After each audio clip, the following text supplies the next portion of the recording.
भूमि पूजन का आयोजन हो रहा है अयोध्या में, इस पर आप क्या कहना चाहेंगे? हमारे प्रधानमंत्री भी वहां पर मौजूद है इस वक्त। सबसे पहले तो मैं हिंदू भाइयों का जो श्रद्धा है उसका सम्मान करूंगा कि आज श्री रामचंद्र जी का भूमि पूजन हुआ है।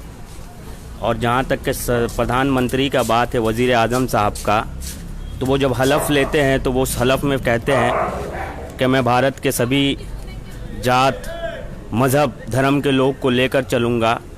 अगर कोई प्रधानमंत्री किसी भी डेमोक्रेटिक मुल्क का, किसी भी देश का, जहाँ जमहूरी हो, जहाँ मुसलमान भी रहता हो, हिंदू भी रहता हो, क्रिश्चियन भी रहता हो, हर मज़हब हर जात के लोग रहते हों, वहाँ का प्रधानमंत्री अगर एक धर्म को लेकर अगर चले तो ये अनकॉन्स्टिट्यूशनल है, ये गैर संवैधानिक बात है और इसका हम लोग पुरजोर मजम्मत करते हैं।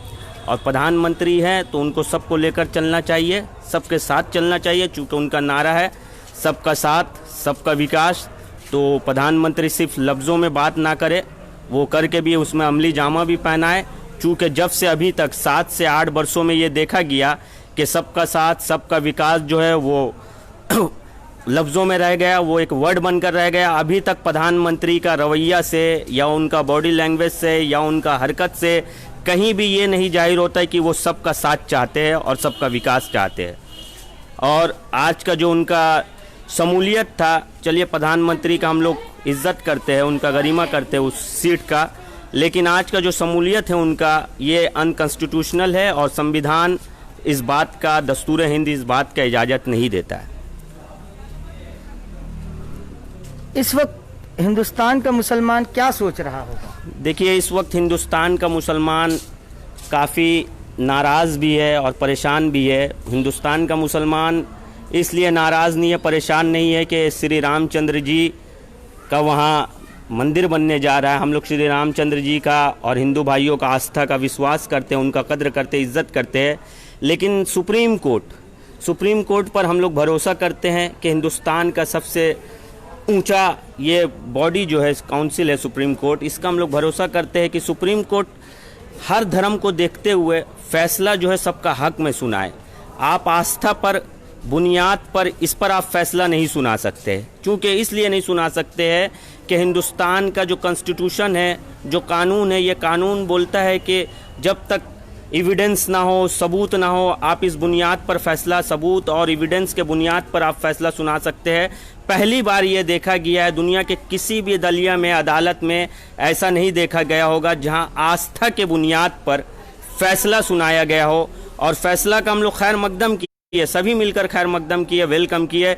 लेकिन हमारा सवाल ये है कि आज जो फैसला आया, जो लोग 1992 में गुंडागर्दी किए, एक मजहबी ढांचा को गिराकर वहाँ पूरे दुनिया को एक पैगाम दिए कि हिंदुस्तान एक डेमोक्रेटिक मुल्क है जहाँ जमहूरियत माना जाता है, 1600 से ज़ायद भाषाएं बोली जाती है। उस मुल्क में जिस तरह से भाजपा, विश्व हिंदू परिषद और उनके कार सेवक ने गुंडागर्दी किया, ये फैसला आने के बाद ठीक है भाई, आस्था पर आप फैसला दे दिए रंजन गोगोई साहब, लेकिन फैसला तो ये भी आना चाहिए कि जो लोग उस ढांचा को गिराए, अभी तक उनके ऊपर ना कोई सजा हुआ है, ना ही उनको जेल हुआ है, वो स्कॉट फ्री घूम रहे हैं। हम चाहते हैं कि हिंदुस्तान का अदालत माइनॉरिटी के साथ, अक़लियत के साथ सौतेला व्यवहार ना करे और अक़लियत के साथ जो नाइंसाफ़ी हुआ उस नाइंसाफ़ी को पूरा करे। जो लोग भी बाबरी मस्जिद के डेमोलिशन में मुलव्विस थे, चाहे वो आडवाणी हो, चाहे वो उमा भारती हो, चाहे वो मुरली मनोहर जोशी है,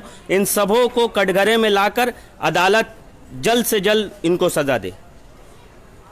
प्रधानमंत्री मोदी क्या मस्जिद के फाउंडेशन में भी जाएंगे? इस पर आप क्या कहना चाहेंगे? आज मैं ये सोच रहा था 4 बजे कि प्रधानमंत्री जब सबका साथ सबका विकास मानते हैं, 130 करोड़ आबादी के वो प्रधानमंत्री आज वो 130 करोड़ अपना भाषण में भी कह रहे थे। और ये मैं सोच रहा था, उनका भाषण सुनकर मैं ये सोचा कि मुसलमान भाइयों से मेरा, all India Muslim personal law board से, सुन्नी वक्फ बोर्ड से, इन सबों से मेरा मौदबाना अपील है कि अगर बाबरी मस्जिद जो कोर्ट जगह दिया है कि आप दूसरे जगह में बाबरी मस्जिद का दोबारा तामीर करें, तो दोबारा तामीर जब हो, इनॉग्रेशन हो, उसका संग बुनियाद हो, तो आप सबसे पहला प्रधानमंत्री को दावत दीजिए। हम लोग देखना चाहते हैं कि प्रधानमंत्री उस दावत में आते हैं कि नहीं आते। अगर प्रधानमंत्री उस दावत में शिरकत करते हैं और मुसलमानों का साथ आकर दोबारा मस्जिद का इनॉग्रेशन करते हैं तो हम समझेंगे कि प्रधानमंत्री पूरे भारतवर्ष के प्रधानमंत्री है, नहीं तो हम समझेंगे ये प्रधानमंत्री जो है सिर्फ एक आरएसएस का संघ वाले का कठपुतला है, रिमोट कंट्रोल है। मैं मुसलमान भाइयों से मौदबाना अपील और गुजारिश करूंगा कि आप लोग प्रधानमंत्री को भी मस्जिद का ओपनिंग अगर हो, इनॉग्रेशन हो से संघ बुनियाद, तो उसमें दावत जरूर दे प्रधानमंत्री को। चूँकि कई इलाकों से खबर आ रही है आज लॉकडाउन के दौरान भी मुठभेड़ होने की संभावना आ रही थी, इस पर आप क्या कहेंगे, लोगों से क्या अपील करना चाहेंगे? देखिए, लोगों से यही अपील करेंगे कि आप लोग शांति बनाए रखें, अमन अमान रखें।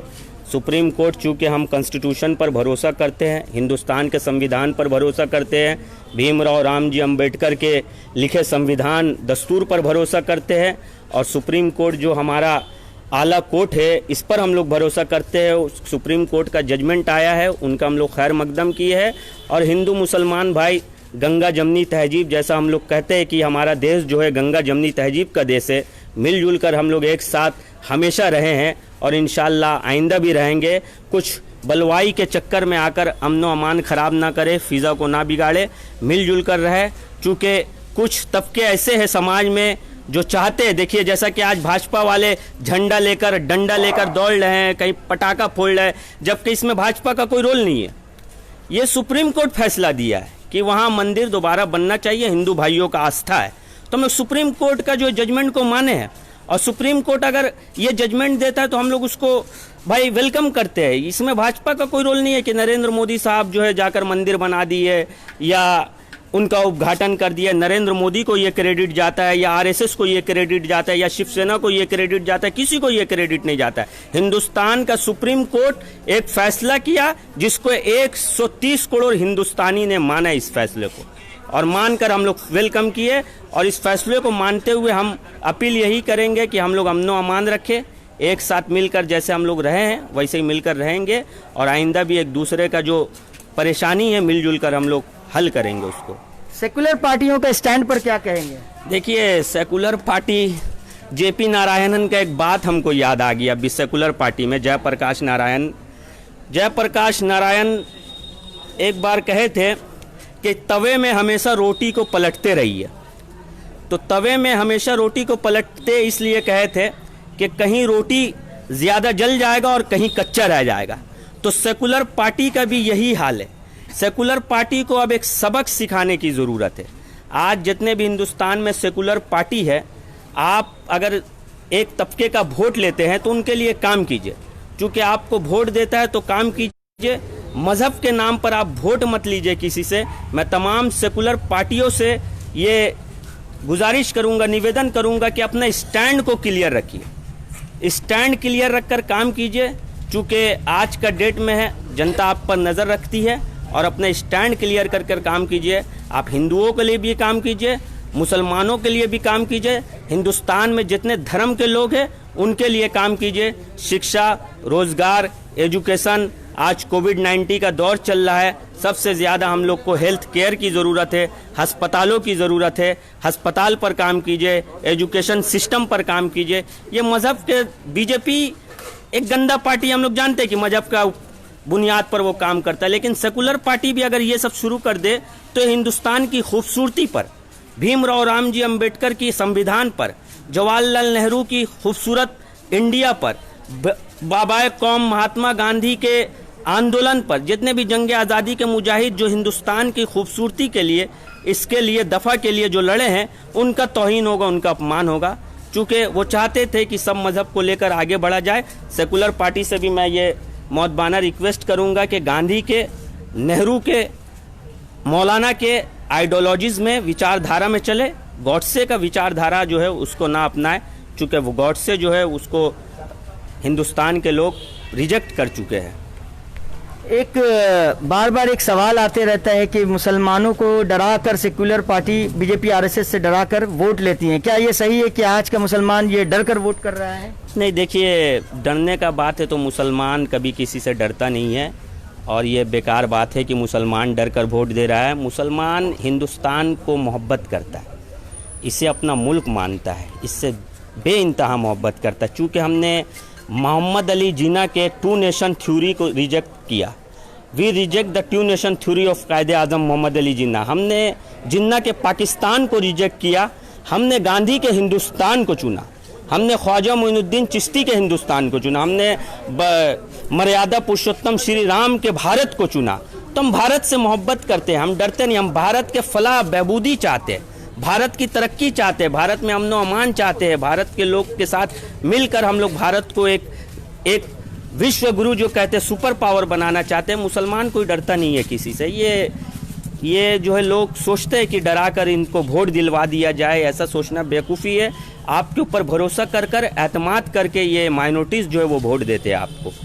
आप हिंदुस्तान के अवाम से कुछ अपील करना चाहेंगे? देखिए, हिंदुस्तान के अवाम से मैं यही अपील करना चाहूँगा कि दारा शिको का नाम आप लोगों ने सुना होगा। दारा शिको एक किताब लिखे थे जिस किताब का नाम था मजमऊल बहरैन। मजमऊल बहरैन का मतलब होता है मर्जेस ऑफ ओशन, एक पानी दूसरा पानी से मिल जाना।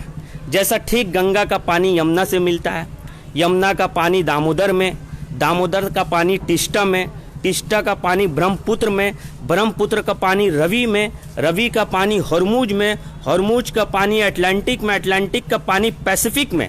दारा शिको बताए कि हिंदू मुसलमान हिंदुस्तान का इसी तरह है, एक पानी से दूसरा पानी जैसा घुल मिल जाता है वैसे ही हिंदू मुसलमान भारत के घुले मिले हुए हैं और हमेशा घुल मिलकर रहना चाहिए। भाईचारा को कायम रखना चाहिए, भाईचारा को अमन व अमान को आप कायम रखें, जो हमारा गंगा जमनी तहजीब है उसको बरकरार रखें मेरे भाई।